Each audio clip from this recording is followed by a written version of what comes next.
I've either got a degree that's not crazy useful, or I don't have a degree. I'm just not going to work. That's basically the outlook, because that's who this benefit's meant to be targeted at. It's people who cannot wash themselves, people who cannot cook for themselves, people who cannot clean for themselves. It's people who cannot perform basic tasks in life. We can't just have an infinitely expanding benefits roster that, you know, just has more and more young people dropping out of the workforce. Like, the idea that Keir Starmer is some robbing, you know, freebie taking, corrupt politician, it's like completely absurd. So everyone in the UK is super mad right now. A bunch of right-wingers are pretending they give a fuck about benefits this week. It's very funny. It's very funny. A bunch of right-wingers pretending they care if a bunch of sickly, degenerate, disabled people get handouts. All of a sudden, Tories have decided they care about that. Left-wing care too. Yeah, and they're more pliable to the complaints of, like, lefties about this stuff. But the idea that there are a bunch of Tories trying to pretend they give a single what happens to sickly, disabled people is just, like, totally absurd after the last 15 years. Anyway, there's a big problem in the UK right now. Big problem. I don't know why you'd be mad about it, okay? There are problems with the UK benefit system. The UK has faced 2 steep jumps in benefit claimants. One after 2008, which started going down, and then one in COVID. Pretty much every country had these. It's like your benefit, the amount of people claiming benefits in these countries jumped up around 2008 and COVID, when people went out of work or were made sick or whatever. Now, most countries after COVID, their benefit claimants came down, and there weren't as many people on benefits anymore. The UK wasn't so lucky. No, people didn't stop claiming benefits after COVID. We have, like, a whole bunch of just, like, needs, basically. Not to say that they're, like, necessarily just choosing to be off sick. I don't really buy into, like, the benefit skiving. You know, there's a mass amount of people that just don't want to work. I think usually even people that probably can work but aren't working, it's not they just don't want to. It's usually some, like, mental health thing. It's usually because they're in, like, a cycle, like a self-defeating cycle of not doing anything and just ruining their own life.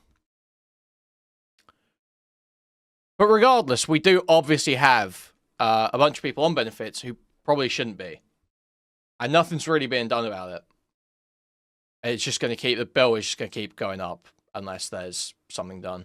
Exactly. It's easy to get stuck, and there's not really good support to get people. Like, it's sort of like, right now the system is just, you're written off sick, you're off sick from work. Good luck. That's basically it.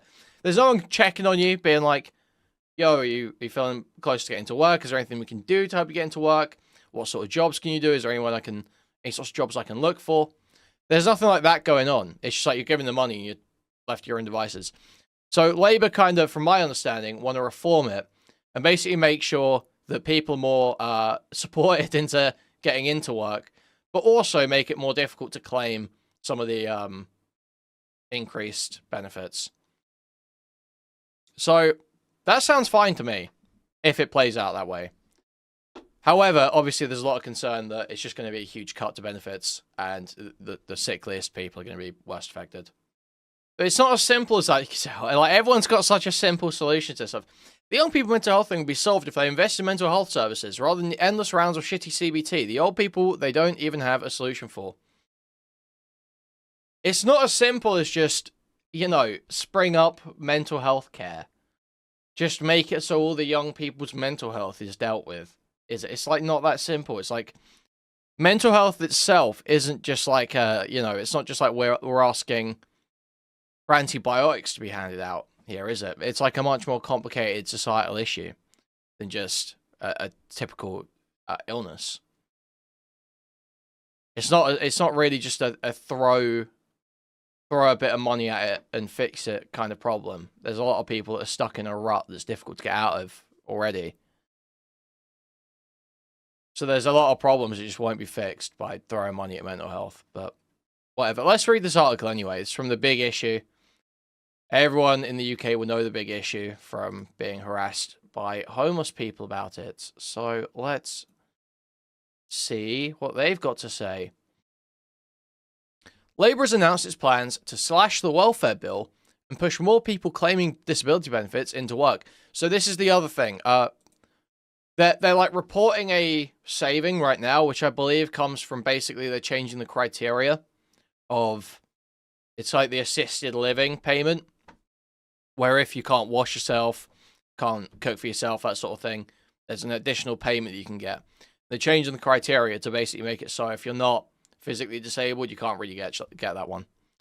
But also on top of that, they're reforming the system. So the hope is, I think, that basically while there's an initial saving on the bill from changing those criteria, there will be extended savings in the future from helping people get back into work who actually do want to work. Let's have a look. The Department for Work and Pensions, DWP, Green Paper on Welfare, sets out reforms which have been criticised as the biggest cuts to disability benefits on record. They include $5 billion of cuts, which will see the eligibility criteria for personal independence payment tightened, and the health element of universal credit reduced for new claimants. Liz Kendall, the Work and Pension Secretary, said in Parliament, millions who could work are trapped on benefits, denied the income, hope, dignity, and respect that we know good work brings. A record 2.8 million people are out of work due to long-term illness, and spending on disability and incapacity benefits for working-age people is up by $19 billion in real terms since 2019 to 2020. So that's when COVID started, basically. It jumped up by 20 billion, or has increased by 20 billion since then. Which is just, like, fucking insane.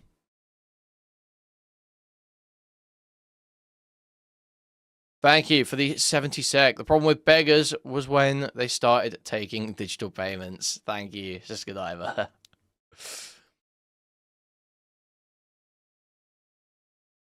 Government ministers claim that the number of people out of work due to sickness is indefensible and unfair, but they have been met with criticism from Labour MPs and charities who have repeatedly warned that benefit cuts would be catastrophic.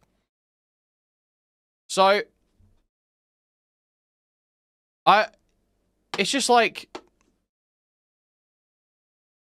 it's hard to know exactly why it's so different in the UK compared to other places. I don't know if it's a matter of I haven't looked into or compared the system for approving benefits or like applying for them, whether it's any less cumbersome in the UK, whether there's less checks. I'm not sure, but I feel like there is sort of a, you know, from just my personal experience, knowing lots of NEETs,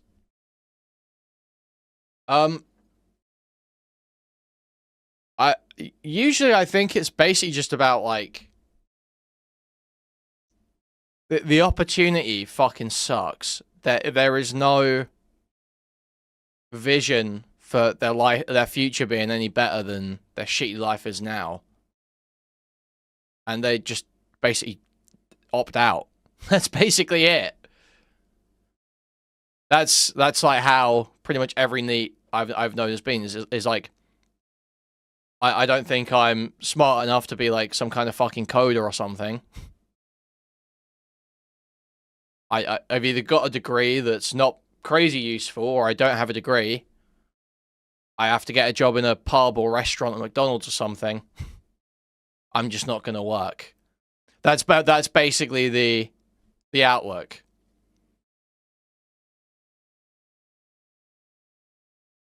You know? If they don't have to pay rent, if they're living with parents, then, I mean, that's the easiest thing in the world.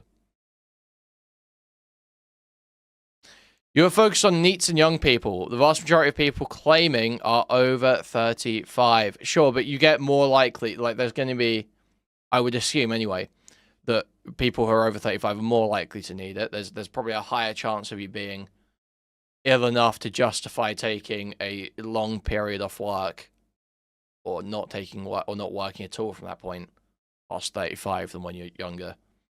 Probably a lot more unjustified benefit claimants. Right. I would imagine anyway. Like, a lot more over 35s are actually... Like, how many under 35s actually have trouble washing themselves? Like, actually can't wash themselves. Can't cook for themselves. That's a very rare position for an under 35 to be in. That's an incredibly rare position for an under 35 to be in. No, I mean, like, can't. Not just, like, they're lazy as fucking don't. I mean, can't. Because that's who this benefit's meant to be targeted at. It's people who cannot wash themselves. People who cannot cook for themselves. People who cannot clean for themselves. It's people who cannot perform basic tasks in life. Now, I believe, recently, I would hazard a guess that a lot of autistic and ADHD and all this sort of people have started claiming it because they, you know, can't. I would hazard a guess that there is some of that.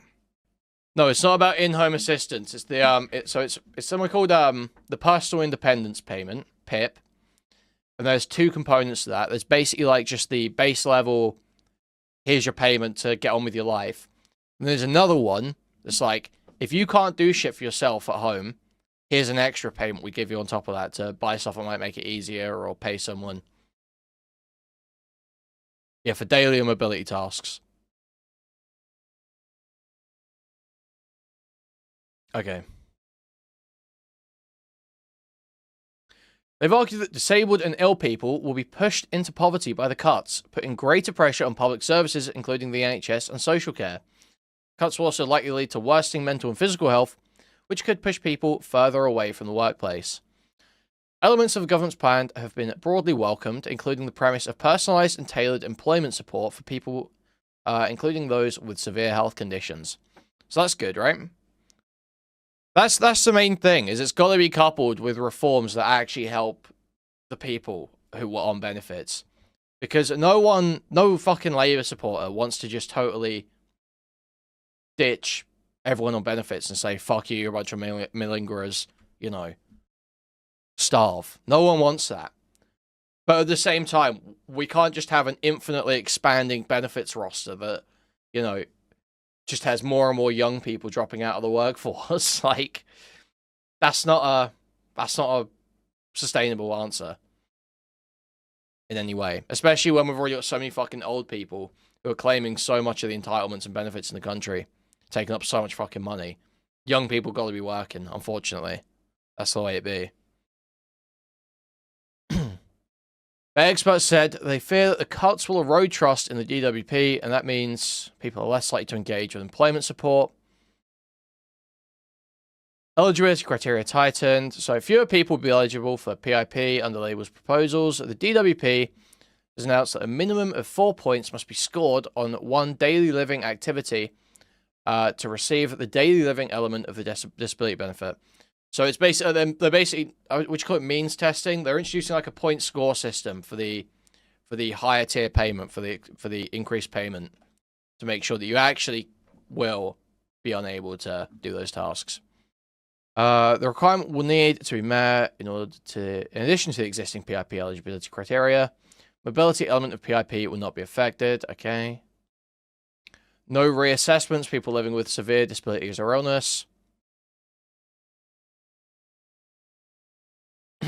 Okay, so they're reducing reassessments, so there's less chance of you...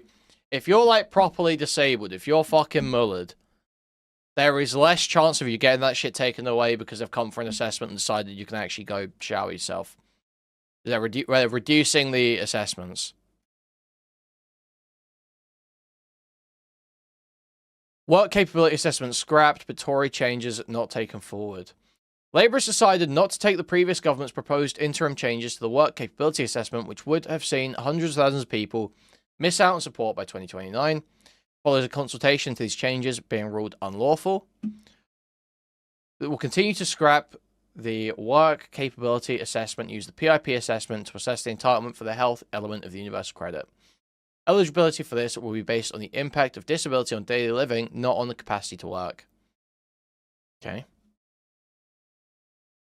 So even if you can work, basically, if you're still having trouble with your basic stuff. Okay, that's good. So I think one of the things that happens as well is basically there are people who need help with certain things and they need to claim on certain things. But their problem is that if they start working, they're seen as able-bodied or whatever. If they get a job where they're seen as able-bodied, that can be stripped away from them. But now the idea is, no, your daily living and your work stuff is separate. So if you can't do your daily living tasks, even if you can work, you still will get that daily living payment. That makes sense. Universal credit to rise for people actively looking for work, but there will be cuts for the health element. The universal credit standard allowance being increased to promote work. A single person aged 25 and over will get an extra £7 per week, from £91 currently to £98 per week in 2026-2027. For people who already get the health element of universal credit, that will be frozen at £97 per week until 2029-2030, representing a real terms cut to the health element, although these people will benefit from the raise in the standard allowance. No one who has been found to have limited capability for work and work-related activity prior to April 2026 and remain so after reassessment will see their universal credit health entitlement changed. However, for new claims, the rate of universal credit health element will be cut by £47 per week, from £97 per week in 2024 to £50 per week in 2026-2027. As with disability benefit PIP, people on the health element of universal credit with the most severe lifelong health conditions have their incomes protected, not need to be reassessed in the future. Okay. I mean, it sounds like it's all being done with safeguards for like the absolute worst affected people. So I'm not like too mad about this. I had like a immediate knee jerk seeing it where it's like, I mean, well, like you see Labour cutting benefits. It's like, well, dude, this isn't really what I voted for you to do. But I think once you read it more, you understand the thinking. You understand the problems. Jesus. Right to try work. Okay, what's this? The government has pledged that working in itself will not trigger a reassessment or potential loss of benefits. To remove the risk of people trying work whilst on benefits, this will be established in law. So this is great. This is great. The idea that benefits, like, it puts you... that there is anything in benefits that disincentivizes you or makes it risky for you to try a job is, like, so dumb. That's, like, such a bad setup. That is so obviously conducive to just ending up with people in a total slump. Like, why the fuck should your benefits get ripped away the moment you step foot in a workplace? That's such a stupid thing to do. You want to give people a month, couple months to actually try and get into the habit of being in work. To give it a go. And then if they fail, then sure, keep paying them for a bit. But at least they tried it, and they aren't disincentivized from going back into another place. Now, you should get a benefit bonus for trying. Yeah, I mean, like... I don't know if that necessarily, but, like, shit like that. Yeah, you want people as incentivized to work as possible. Now, I saw this fucking stupid tweet. I've got to pull it up from my phone. 1 minute. I made an alternate Twitter account to farm content, so...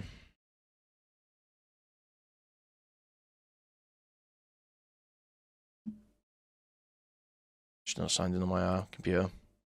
So here's this fucking stupid tweet.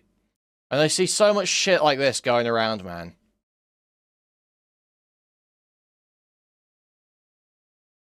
There is something particularly disgusting about a freeloading Keir Starmer who was taking over £100,000 in freebies, then taking money away from pensioners and the disabled.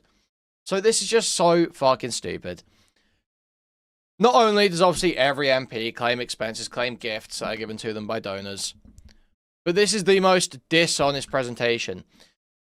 They limit it down to just gifts. It's like specifically like these material gifts because Keir Starmer got a bunch of expensive clothes from a donor for him and his wife, which is like not even the worst thing to get. It's like, yeah, I want my prime minister and his wife to not look like shit when they go to events. If they don't have the money to buy the clothes themselves, I'm fine with some donor picking that up.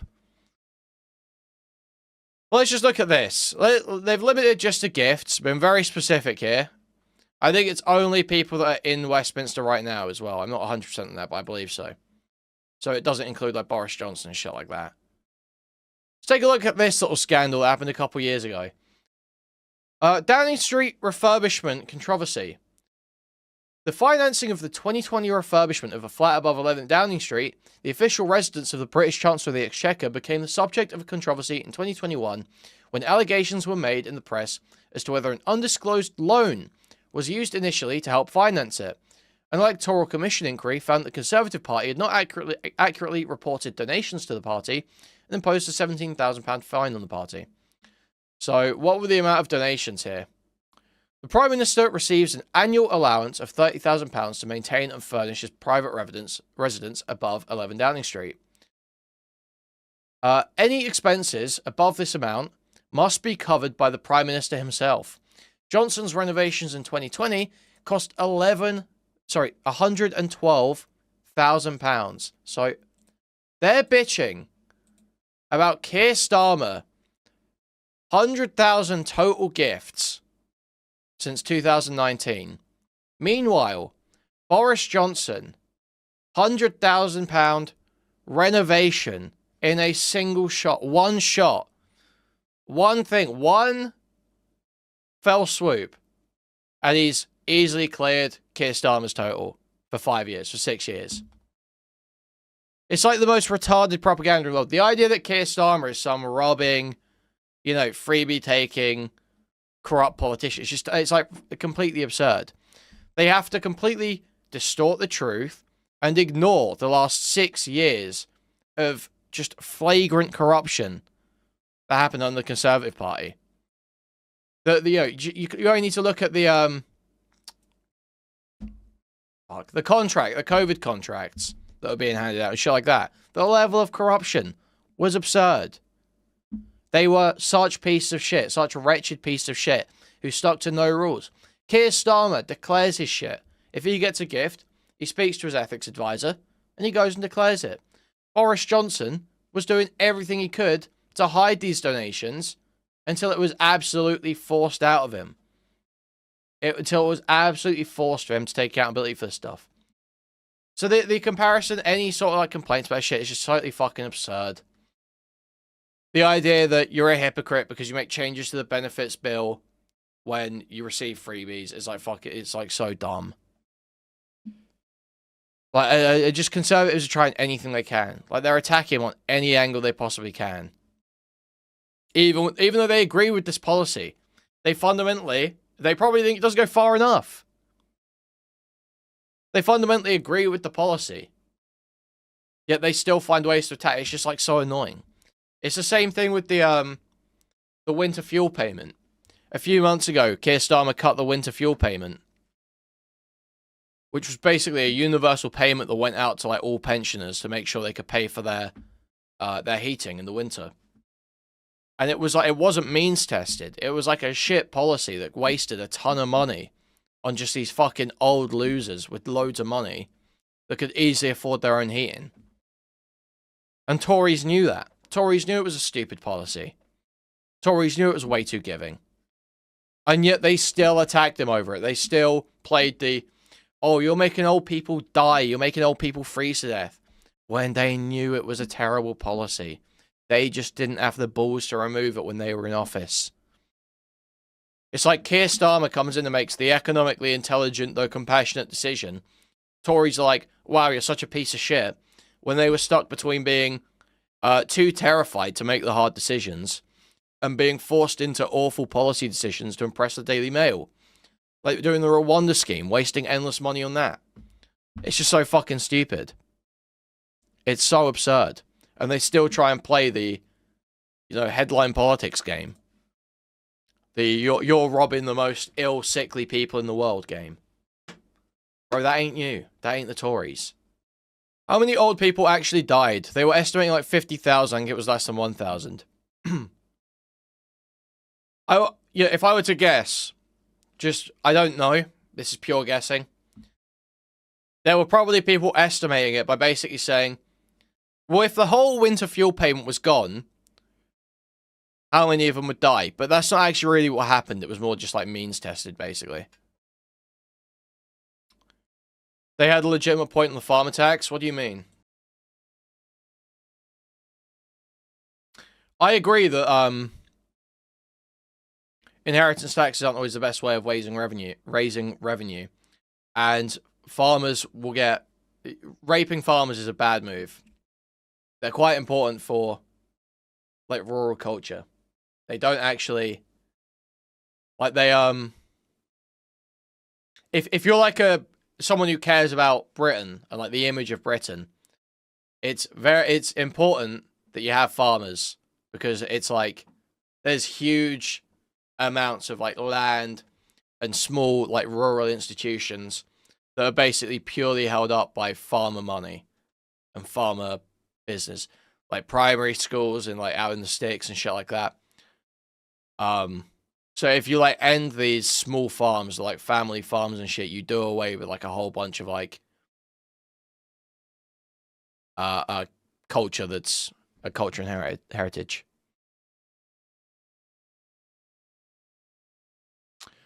Target inheritance tax. It was disproportionate to their income because farmers could generate an income because the farmland is valued based on it being redeveloped and not operated as a farm. Right, got you.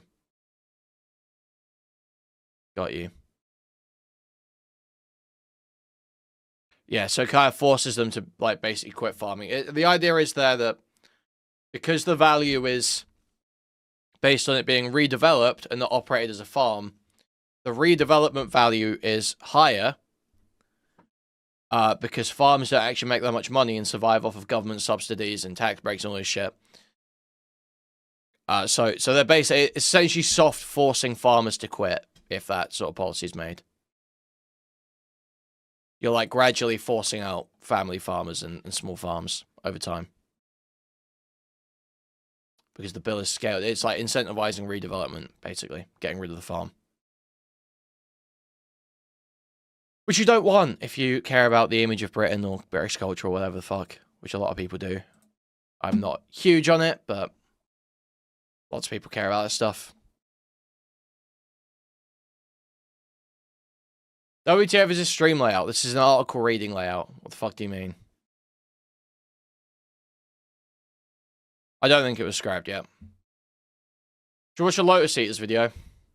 It's also a national security issue. I feel like a lot of those arguments are bullshit. Okay, I understand, like, oh, we need to make our own food and all this stuff. I don't necessarily buy into that. I think that's a post hoc reason that farmers and conservatives have come up with to convince people it's actually in their own interest to keep farms alive. But look, I'm fine with the British culture argument, okay? I'm satisfied with that. Okay. Is there not a...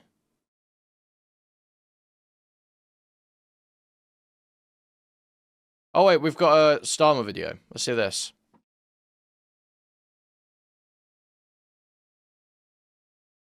Thank you, Mr. Speaker. A lady came to see me recently who needed help. She had a disability. It meant that her children have to help her cut up her food. They have to help her wash beneath the waste. They have to supervise her as she goes to the toilet. Under the Tory welfare system, we were able to get that lady on PIP. Under the Prime Minister's new proposed system, she will get zero.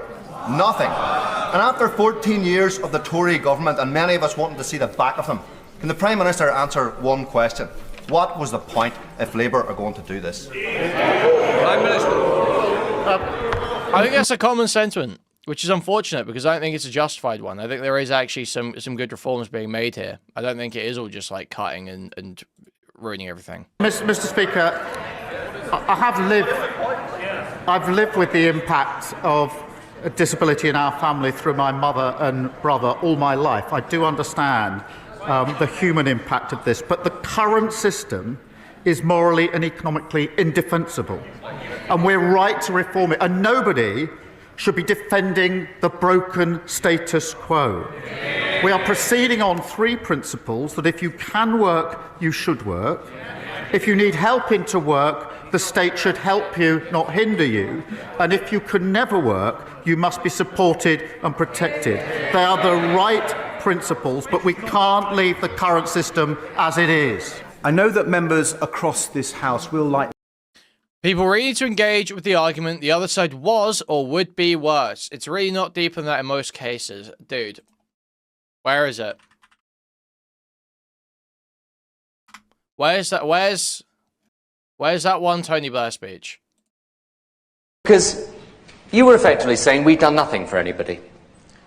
But when we have introduced the national minimum wage, that was the first time it had been done in 100 years by a Labour government. Right? For the first time in 100 years. Now, you can say that it's not enough, that you want more of a minimum wage. But I'm telling you, 2 million people in this country, for the first time, got the benefit of a minimum wage. And when you say £100 is not enough for the winter allowance for pensioners, well, we'd like to do more. But it's £100 the Tories never gave people. It's £100 they take off them again if they're ever returned to power. We love that. We love that. And when you say that we've done nothing for families in this country, he has put in the largest increase in child benefit this country's ever seen. It's money that would never have gone in under the Conservative Party. And if you say that we've done nothing for families and inequality and poverty in this country, ask the 1.5 million beneficiaries of the Working Families Tax Credit that has put 20 or 30 pounds into the pockets of families, hundreds of thousands of them, in this country under a Labour government. And the New Deal, the biggest ever programme for unemployment, the biggest ever programme introduced by a Labour government, 700,000 extra jobs in the economy. And what do people like you say? Because it's not perfect, you've done nothing, and therefore I'm walking away from it. It's pathetic. Dude, he's so base. He's awesome. And as for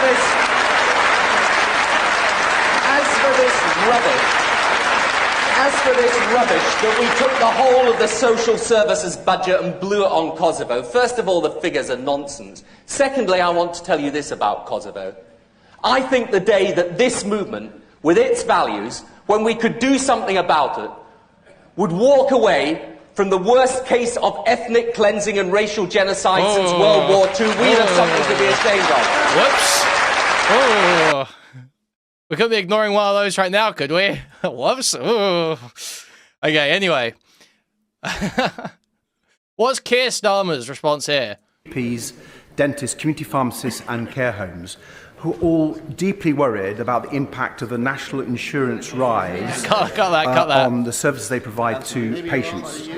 That's why the House of Lords passed a Liberal Democrat amendment to exempt NHS and care providers. That amendment comes before this House this afternoon, but we're hearing worrying reports that the Prime Minister will order Labour MPs to vote against it. Will the Prime Minister reassure this House and patients across the country that these reports are not true? Prime Minister. Can I start by pointing out that because of the changes we made at that budget, we were able to put record amounts of money into our National Health Service, and vitally important that we did so. And it isn't right to simply oppose the measures we had to take to raise the money, and at the I think Starmer brought up how he's concerned with Israel today, actually. What did he say about it? same time say, as the Honourable Gentleman does, that he wants the benefits of the increase in funding for the NHS. The two can't sit together. We have already invested an additional £3.7 billion of funding into social care, including £880 million to increase the social care grant. So we are taking steps. But the basic point remains, which is we can't make the investment into the NHS if we don't raise the money. And you can't simply oppose any raising of money and at the same time welcome the money into the NHS. Wow, crazy stuff.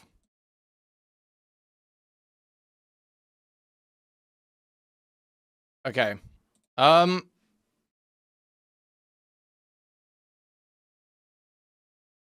Let's watch a Lotus Eaters video.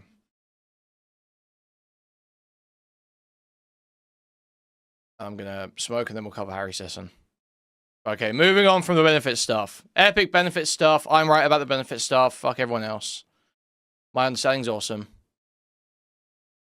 I'm so right. I get it better than everyone. Alright, thank you. Mr. Speaker.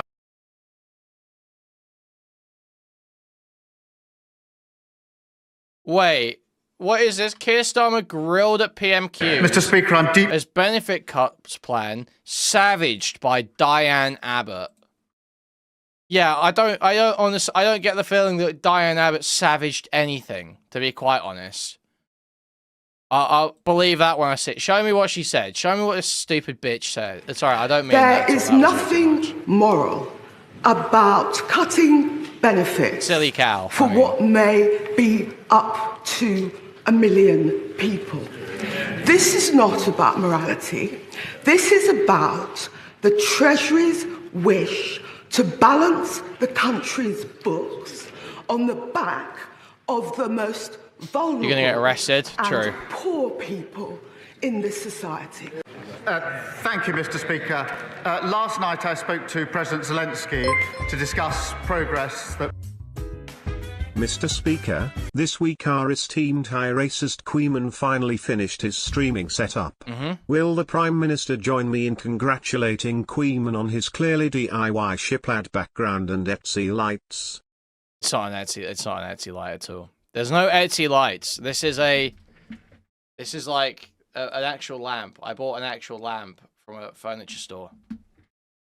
It's not Etsy lights, retard. That President Trump had made with Russia towards a ceasefire, and I took the opportunity to reaffirm our unwavering support to the people of Ukraine.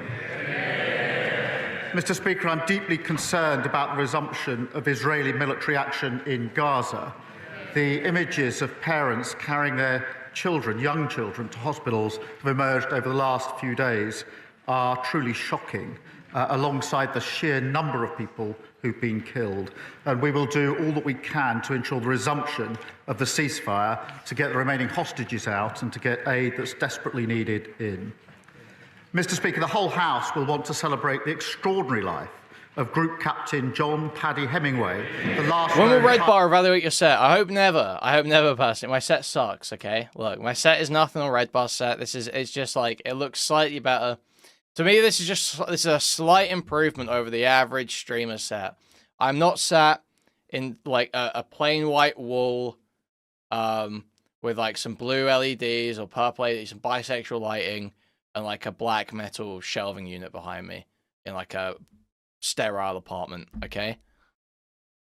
So this is a step above most streamer setups. To me. Pilot of the Battle of Britain, the courage of his generation, the fearlessness, sense of duty and service secured our freedom, and we will never forget them. Mr. Speaker, this morning I had meetings with ministerial colleagues and others. In addition to my duties in this House, I shall have further such meetings later today. Mr. Speaker, the Chancellor claimed that her budget was a once-in-a-Parliament reset. So why are we I, for one, welcome our new British overlord and his great new setup. Also, does Asmund have fetal alcohol syndrome, you think? Super short upper lip. Thank you for the 70 sec. Does Asmongold have fetal alcohol syndrome? I don't know. Where was the mention of Israel here? 46 seconds. Mr. Speaker, I'm deeply concerned about the resumption of Israeli military action in Gaza. The images of parents carrying their children, young children, to hospitals have emerged over the last few days are truly shocking. I mean, what else can you do? The sheer number of people who've been killed. And we will do all that we can to ensure the resumption of the ceasefire, to get the remaining hostages out and to get aid that's...